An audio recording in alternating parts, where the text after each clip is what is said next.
Сразу 5 активистов, задержанных 25 марта в День воли, объявили голодовку в Бобруйском изоляторе временного содержания. Их судили за участие в несанкционированном массовом мероприятии. Причем основанием для обвинений по народной статье 24-23 стала даже наклейка погони на автомобиле одного из задержанных. Суд назначил жителям Бобруйска сроки от 15 до 30 суток ареста. При этом среди тех, кто попал за решетку, двое страдают тяжелыми заболеваниями – болезнью Паркинсона, диабетом и проблемами с сердцем. У родных есть опасения, что их избивали. Арестанты объявили голодовку в знак несогласия с нарушением своих прав. С ее помощью они также намерены добиться доступа к медицинской помощи для всех сидельцев с хроническими заболеваниями. По словам родственников осужденных, им не дают увидеться с близкими и даже передать им воду. На требования о продуктовых передачах руководство изолятора отвечает отказом, мотивируя это тем, что арестанты на голодовке. А некоторые вовсе требуют для начала оплатить санаторные условия своего заведения. Отметим, что эта сумма включает плату за питание, которое поставляется из некого кафе. Как отмечают люди, отбывавшие административный арест в Бобруйском изоляторе, принимать такую пищу просто невозможно. Она несъедобная. А стоимость 30-суточного сервиса составляет около $180. Российские войска начали активно стягивать к восточным границам Украины, где идет война с сепаратистами. На фоне массовой переброски техники и подразделений российской армии многие источники открыто заявляют о том, что Кремль готов возобновить активные боевые действия на территории соседнего государства.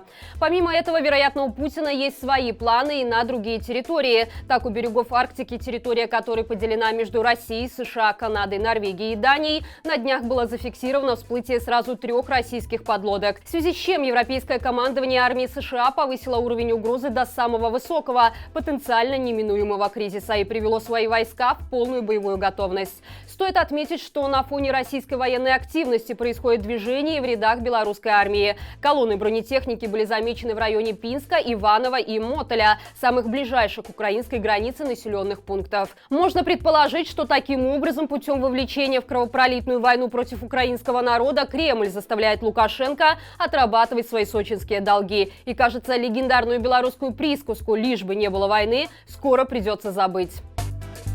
После того, как СМИ широко осветили ситуацию с массовыми увольнениями на Минском гормолзаводе номер 1, чиновники активно зашевелились.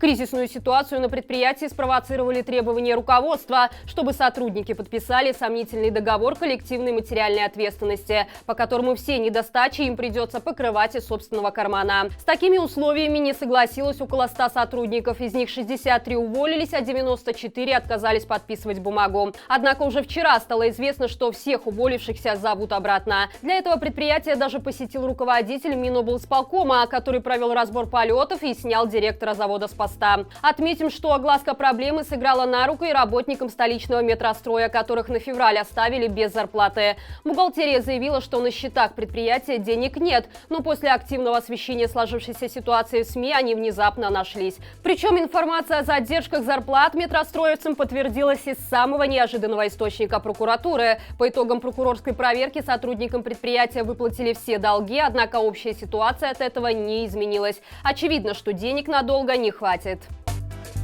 Учительницу Белоозерской школы Татьяну Брич уволили за совершение аморального поступка. В ноябре прошлого года она и несколько других местных жителей собрались на городской площади с чаем и тортом, чтобы отметить день рождения своей подруги. Вскоре приехала милиция и всех задержала. Дальше по традиции суд и штраф за участие в несанкционированном мероприятии.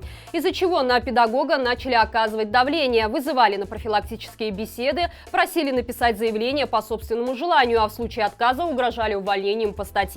Татьяна Брич на угрозы не реагировала и продолжала работать, но вскоре в школу наведался прокурор, и педагога все же уволили. Важно отметить, что Татьяна Брич – учительница высшей категории. В Белоозерской школе она проработала 24 года. Когда ей стали угрожать увольнением, ученики устроили в социальных сетях флешмоб в поддержку любимой учительницы. Это не первый случай, когда Белоозерске по политическим мотивам увольняют работников школ. В декабре прошлого года были уволены сразу 4 директора. Их коллеги связывают это с тем, что на их участках в период президентских выборов были честно подсчитаны голоса. Когда-то школьников водили на экскурсии в музей, а теперь их сажают в обезьянник. Таковы реалии современной Беларуси. Очередной пример того, как далеко зашел Лукашенко в своей пропаганде так называемого патриотизма, мы получили из Барановичей. Учеников местной школы номер 15 отправили на тематическую экскурсию в отдел милиции, где им дали поддержать щиты силовиков и постоять в клетке для задержанных. На фото с этого мероприятия также видно, что детям показывали боевое оружие и примеряли на них шлемы ОМОНа. Больше всего происходящее было похоже на пропаганду насилия и жестокости, но никак не патриотическое воспитание. К слову, пичкать белорусских детей информацией, которая во всем цивилизованном мире относится к категории 18+, нелегитимный режим начал с добровольно-принудительных просмотров фильма о жертвах нацизма. Очевидно, никому из чиновников системы образования не было дела до того, как аукнуться на психике несовершеннолетних кадры с убийствами и мертвыми людьми. Впрочем, и о том, что после экскурсии в обезьянник детям тоже может понадобиться помощь психолога, едва ли кто-то из верных красавцев Лукашенко думал.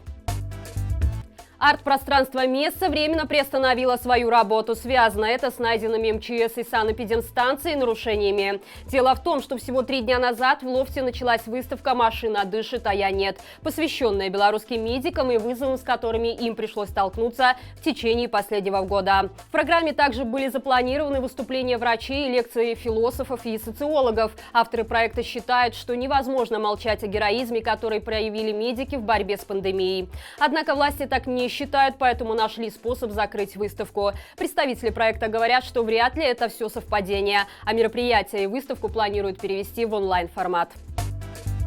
И это все на сегодня. Завтра в 18:00 подключайтесь к нашему прямому эфиру, где мы с нашими гостями обсудим все самое важное за неделю. Берегите себя и живи Беларусь!